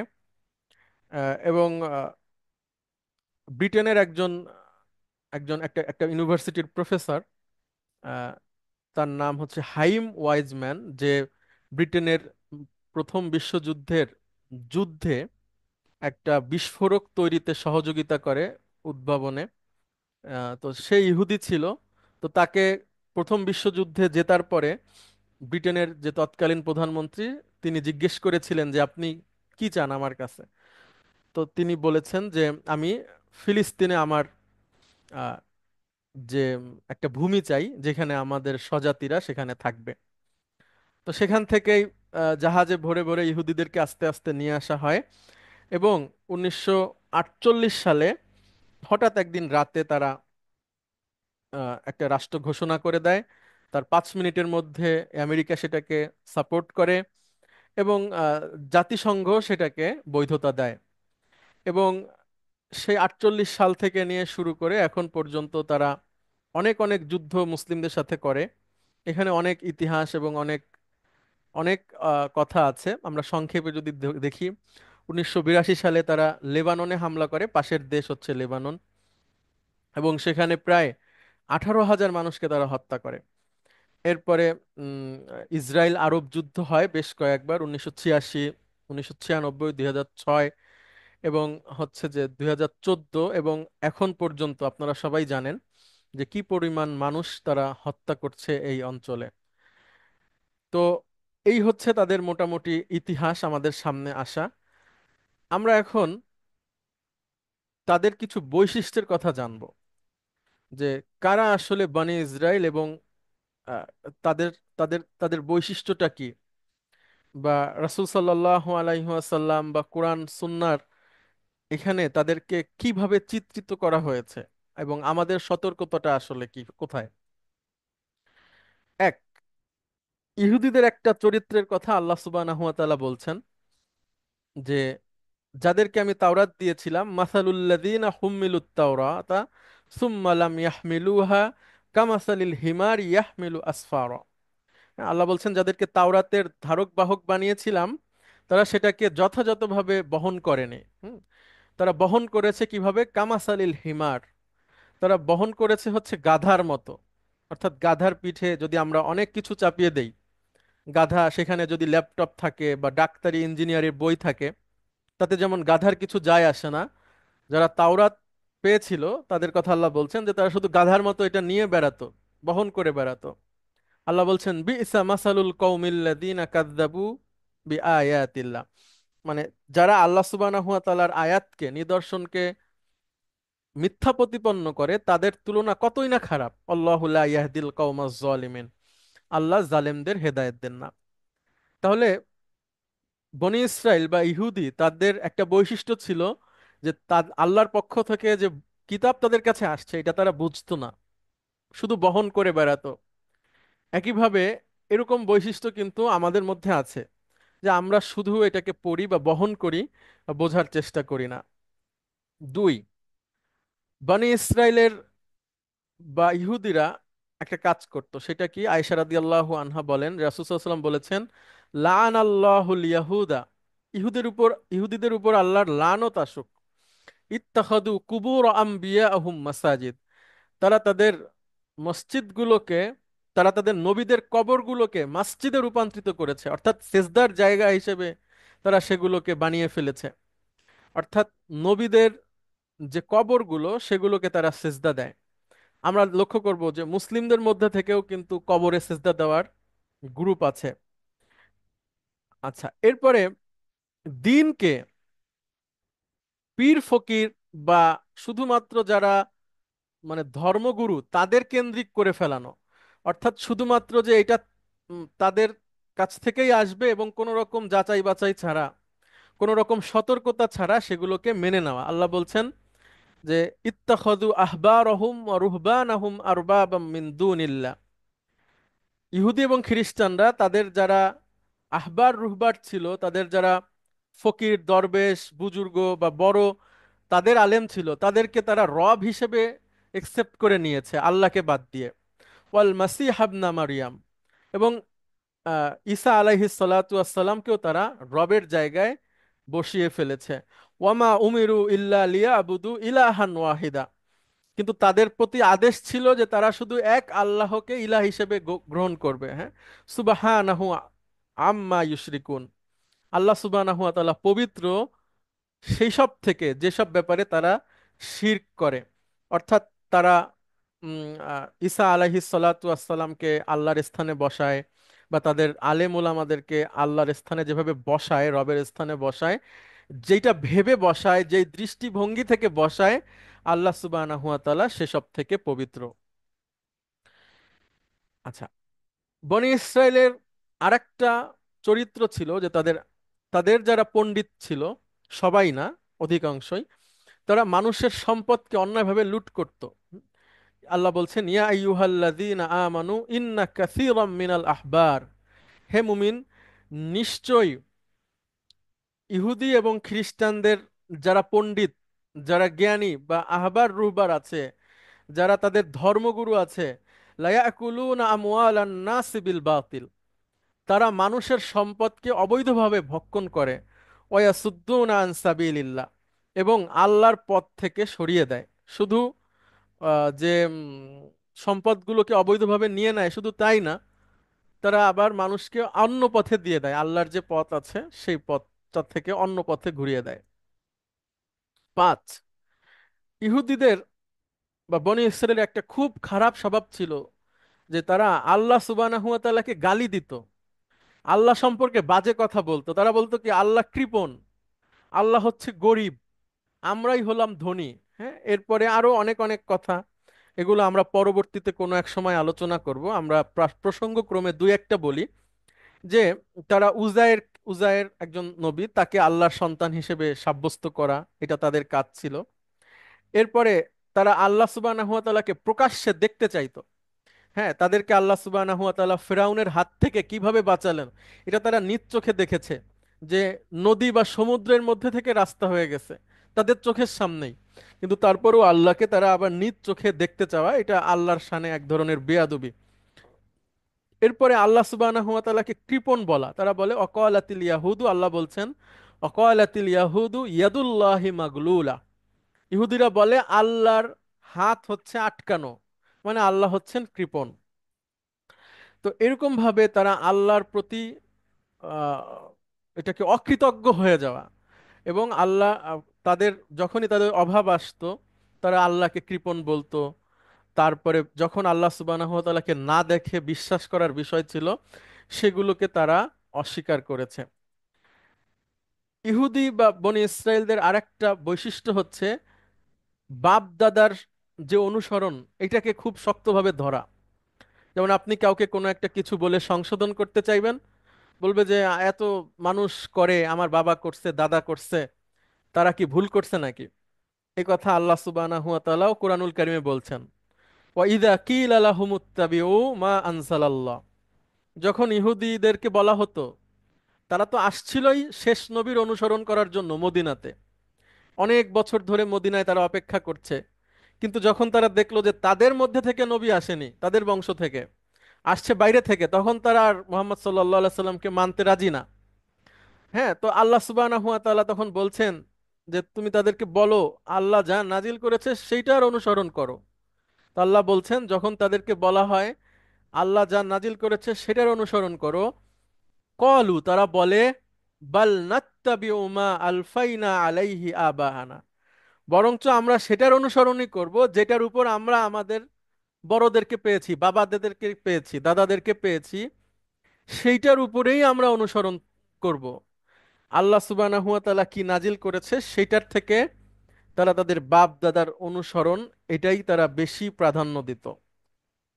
7, ইহুদি বা বনী ইসরায়েলের আরেকটা বৈশিষ্ট্য হচ্ছে আল্লাহর কিতাবের অপব্যাখ্যা দেওয়া। সেটা কিভাবে? সূরা বাকারা 75 নাম্বার আয়াত আপনারা যদি পড়েন এখানে দেখবেন যে তারা শুনে এসে শব্দের বিকৃতি ঘটাতো। হ্যাঁ, আল্লাহ একটা আয়াত না তার সামনে নাজিল করা হতো, তাদেরকে বলা হতো, তারা সেটাকে বিকৃতভাবে বলতো। এরপরে একটা ঘটনার কারণে রাসূল সাল্লাল্লাহু আলাইহি সাল্লাম ইহুদিদেরকে চ্যালেঞ্জ করে যে তোমাদের কিতাব নিয়ে আসো, তোমাদের কিতাবেও সেই কথা আছে যেই কথাটা আমি বলছি।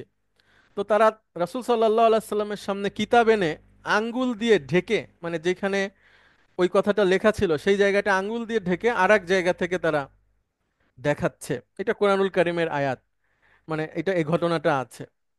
এরপরে তারা নিজেরা নিজেরা তাদের কিতাবের মধ্যে লিখেছে যে উম, সুদ সুদ এটা ইহুদিরা নিজেদের মধ্যে নিজেদের দেয় না, কিন্তু তারা ইহুদির বাইরে যে সমস্ত ধর্মের লোক আছে তাদেরকে সুদ দেওয়া বৈধ এবং এটা দেওয়া যায়, এইটা তারা তাদের কিতাবের মধ্যে লিখেছে নিজেরা নিজেরা।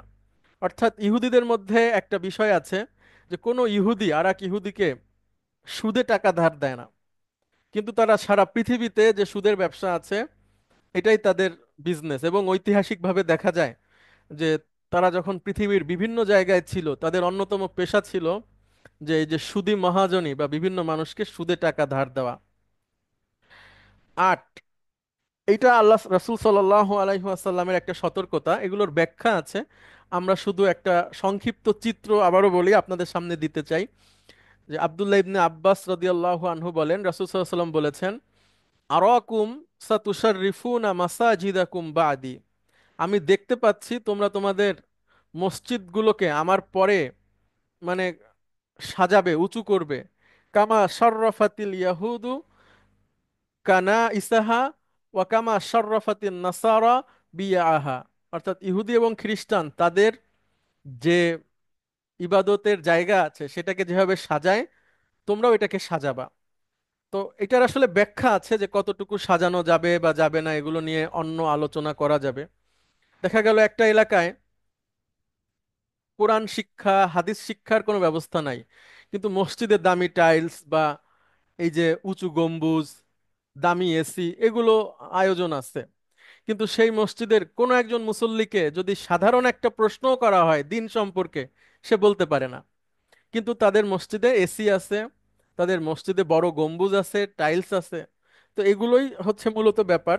যখন এক জায়গায় মানুষের সবার অভাব দূর হয়, মানুষ সবাই দিন জানে, তখন মসজিদের প্রয়োজনীয় সংস্কার এটা করা যেতেই পারে। কিন্তু যেই টাকা পয়সা মসজিদে থাকে সেটা দিয়ে সবাই টাইলস লাগায়, তারপরে হচ্ছে যে গম্বুজ বানায় উঁচু উঁচু।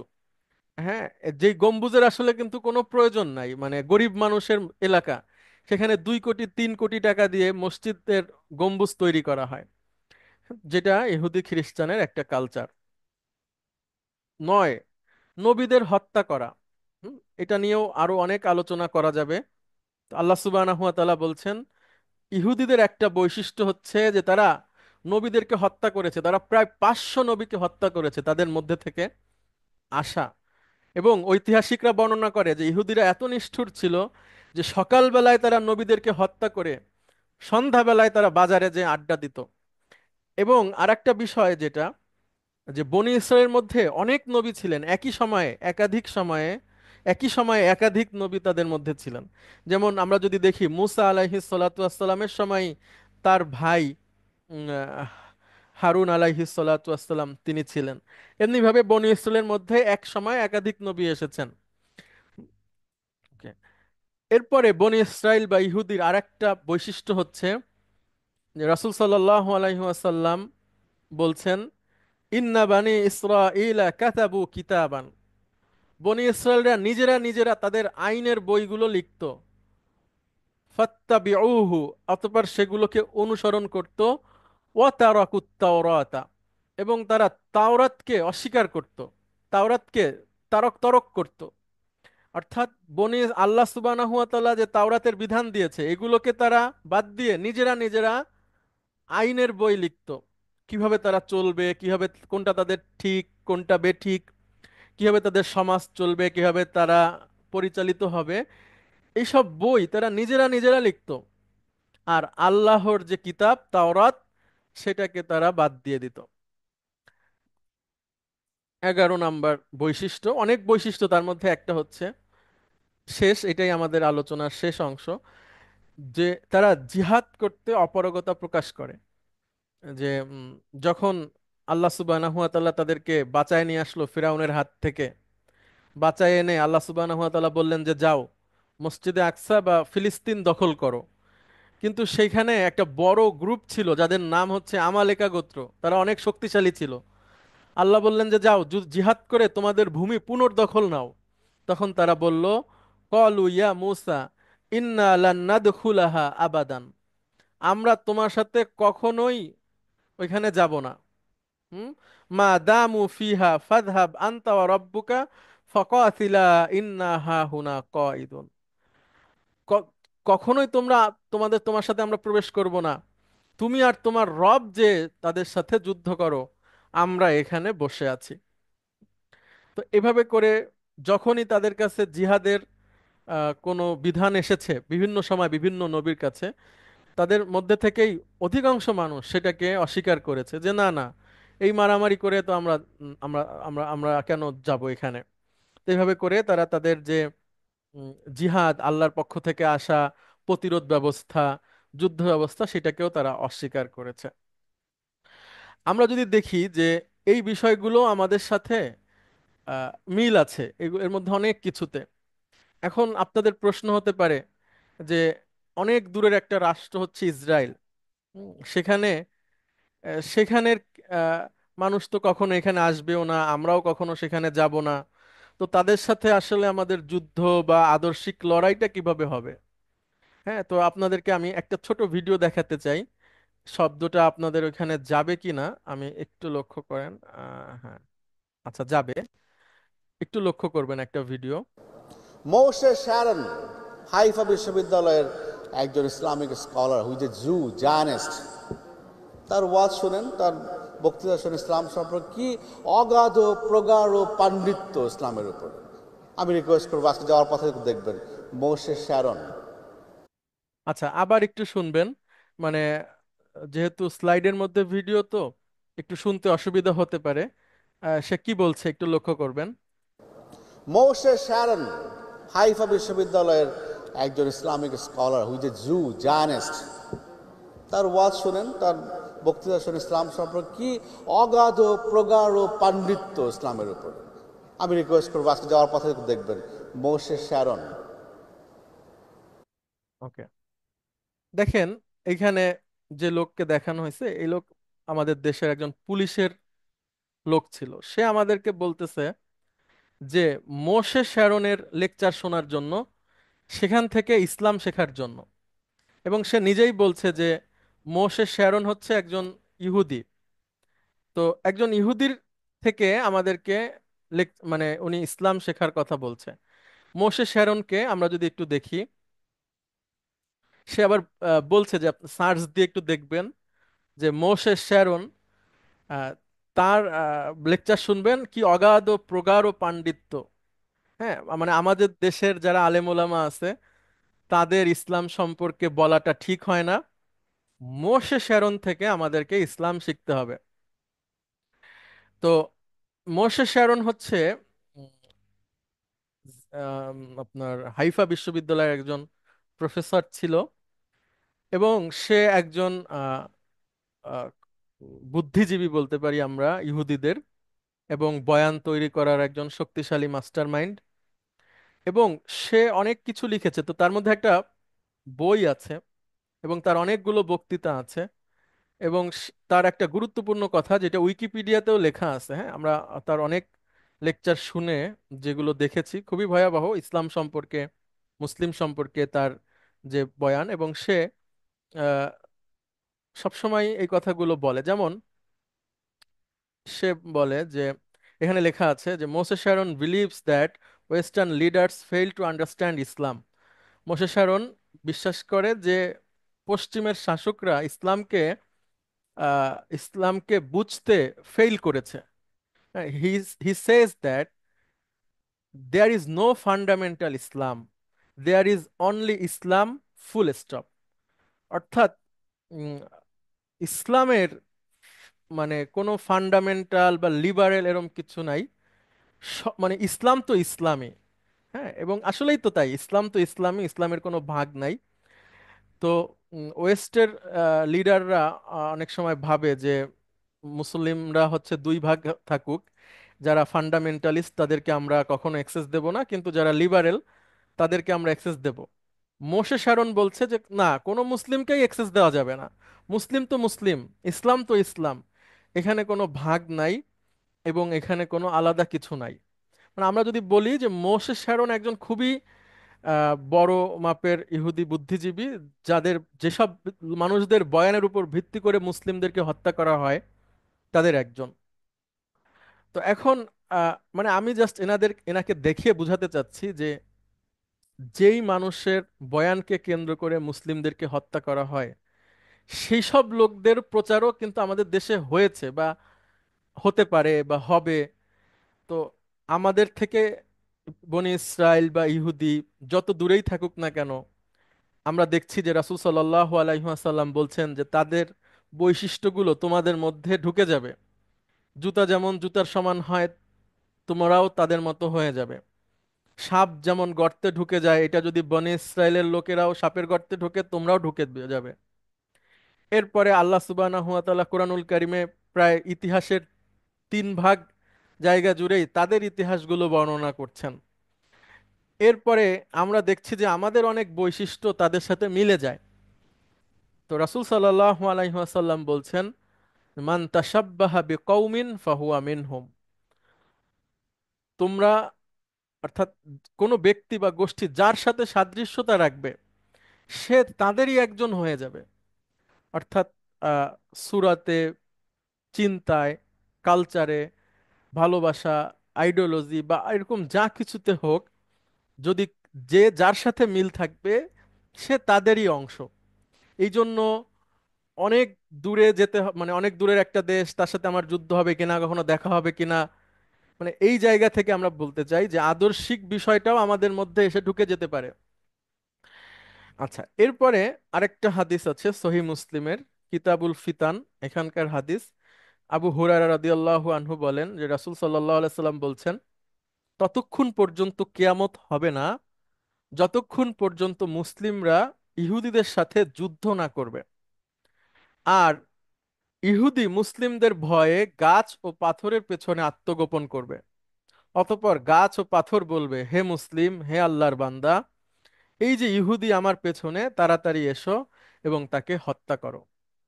অর্থাৎ সেই সময়ে মুসলিমদের পক্ষে এই গাছ এবং পাথররাও কথা বলবে এবং বলবে যে আসো, আমার পেছনে লুকিয়ে আছে, তাকে হত্যা করো। অর্থাৎ মুসলিমদের প্রতি সবচেয়ে বেশি শত্রুতা এবং বিদ্বেষ ইহুদিরা এবং মুশরিকরা রাখে। এবং কিয়ামতের শেষ সময়গুলোতে তাদের সাথে মুসলিমদের যুদ্ধ হবে। তাদের যে আইডিওলজি, তাদের যে খারাপ দৃষ্টান্তগুলো রয়েছে কোরআন এবং সুন্নায়, সেগুলো মুসলিমদের মধ্যে প্রবেশ করে যাবে।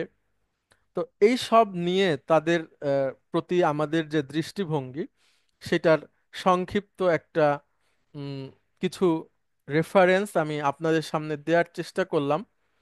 এটার মধ্যে দিয়ে হবে কি যে আমরা এই সম্পর্কিত যে রেফারেন্সগুলো আছে এবং রেফারেন্স হাদিস এবং কোরআন এবং হাদিস, এই ইনফরমেশনগুলো আমাদের জানা হলো। যখন এটা নিয়ে আমরা আরো আলোচনা করব, আরো পড়াশোনা করব, যখন আমরা কোরআন পড়ব, সূরা বাকারা পড়ব, সূরা বাকারার অর্ধেকই তো তাদের নিয়ে আলোচনা, প্রথম অর্ধেক। তো আমরা তখন আমাদের কাছে আরো পরিষ্কার হবে। এছাড়াও কোরআনুল কারিমের যে 1/3 জায়গা যুগে বনি ইসরায়েলের আলাপ আছে, সেগুলো আমাদের পরিষ্কার হবে যে কেন আসলে এই বিষয়গুলোকে আল্লাহ সুবহানাহু ওয়া তাআলা ঘুরিয়ে ফিরিয়ে এতবার এনেছেন। এবং এই যে কোরআনের আয়াত বা হাদিসগুলো রয়েছে, এর সব কিছুর অনেক বিস্তারিত ব্যাখ্যা রয়েছে। যেই নবীদের কথাগুলো আসছে, ইব্রাহিম, ইসহাক, ইয়াকুব, ইউসুফ, দাউদ, সুলাইমান, এইভাবে করে জাকারিয়া, ইয়াহইয়া, ঈসা, এবং সর্বশেষ মুসা আলাইহিস সালাম, সর্বশেষ মুহাম্মদুর রাসূলুল্লাহ সাল্লাল্লাহু আলাইহি ওয়াসাল্লাম, এই সব ইতিহাসগুলোর মধ্যে বনি ইসরায়েল খুব শক্তভাবে জড়িত। এবং পৃথিবীর বাস্তবতায় এবং রাসূল সাল্লাল্লাহু আলাইহি সাল্লামের একজন অনুসারী হিসেবেও এই বিষয়গুলো আমাদের জন্য খুবই খুবই প্রয়োজন জানা। তো এটা এর মধ্যে দিয়ে আসলে আমাদের সব আলোচনা হবে না, এর মধ্যে দিয়ে হয়তো আমাদের কিছু কিছু জিনিস জানা হবে। ভবিষ্যতে যখন আমরা আরো কিছু জানবো, তখন এই ইনফরমেশনগুলোর সাথে আমরা সমন্বয় করতে পারবো যে আসলে এই ইনফরমেশনগুলোকে আমরা কিভাবে আরো সামনের জ্ঞান অর্জনের ক্ষেত্রে সহযোগী করতে পারি, সেটা আমাদেরকে সহযোগিতা করবে।